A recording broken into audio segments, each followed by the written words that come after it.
Hi! So I thought I would do videos just every once in a while. I don't have like a set schedule for this or anything, but where I talk about a particular author and kind of recommend the author instead of books specifically, if that makes sense. And in this one I'm going to talk about probably my favorite author. Like, if I could only ever read one author for the rest of my life, it would probably be this one, and that is Sophie Kinsella. She writes adult, chick lit, maybe women's fiction-y, sort of, but not really, kind of stuff, and she is just all around awesome and amazing.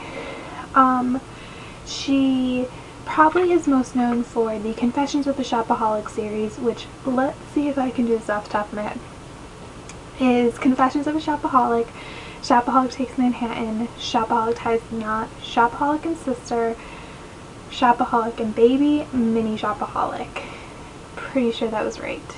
Pretty sure. But she's also written several standalone novels. Can You Keep a Secret, The Undomestic Goddess, 20s Girl, Remember Me, Wedding Night, I've Got Your Number.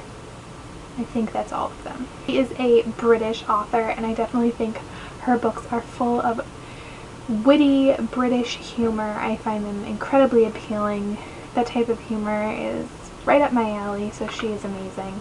And even though all of her books are told in first person, and they all center around basically a female protagonist, I wouldn't say that they're repetitive or anything like that. I feel like even though all of her characters have a general flaw and there's usually a romantic element to her stories, I think that they're all incredibly well developed, and both the characters and the general plot line.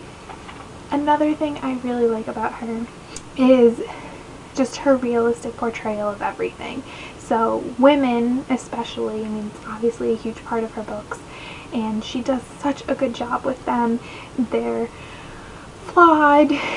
A lot of them usually have like one major flaw that they're dealing with, but you don't find that annoying, you don't find it over dramatic or overbearing. They're not whiny. You'd want to be their friend, I feel like, which is awesome. So, and then she's great with romance as well. Again, she makes it realistic, even sometimes they're a little challenging. The one in Remember Me is probably definitely a tough one to read from like a moral standpoint, I think, but I still buy into it and I still love it. And then she also does a great thing with relationships between women, and so some of her books have pretty strong friendships between women. So Confessions of a Shopaholic has that between several women, so between Becky, the main character, and her best friend, and also between her and her sister eventually.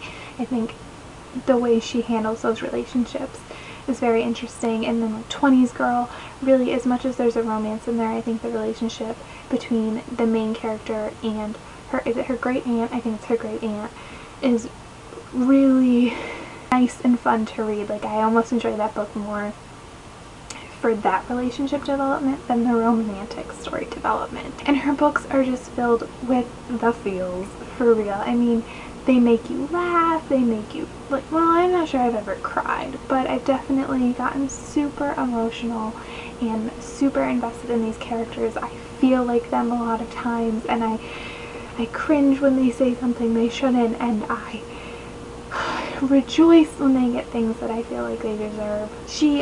Sophie Kinsella actually is a pseudonym, and then she also writes under her real name, which is Marilyn Wickham, which I've actually never read any of the books under that name. I actually own one of them. I believe it's in my TBR jar, so I will probably read that sometime this year. I tend to avoid the Marilyn Wickham books. I've read the summaries several times and a lot of them just don't appeal to me, but I don't know if they're different or the same, so I'll read that one and then go from there. And if you're looking for suggestions to kind of get into Sophie Kinsella, I would definitely suggest getting into Confessions of a Shopaholic. You could read just this book, for sure. If, like, it's a series, but I definitely feel like the book is resolved enough in the first one that you don't need to read the rest of it. but I love recommending series. I think that they're really fun recommendations because people will get hooked and then they'll want to keep reading. But if you're looking for a standalone recommendation, I would probably pick The Undomestic Goddess, which is probably my favorite standalone, and I think people that tend to avoid chick lit might like this a little bit more than her other books.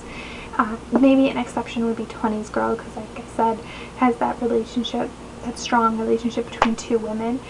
But even though this has a romance, I think you spend a great deal of time inside the main character Samantha's head, and that's a nice departure from some traditional chick lit, in my opinion. So those are my thoughts on the wonderful and amazing Sophie Kinsella, and some suggestions. If you have any questions or you just want to talk about Sophie Kinsella, or suggestions for like authors who are like her, feel free to leave them in the comments down below and let me know so I can check it out. Thanks for watching, and bye!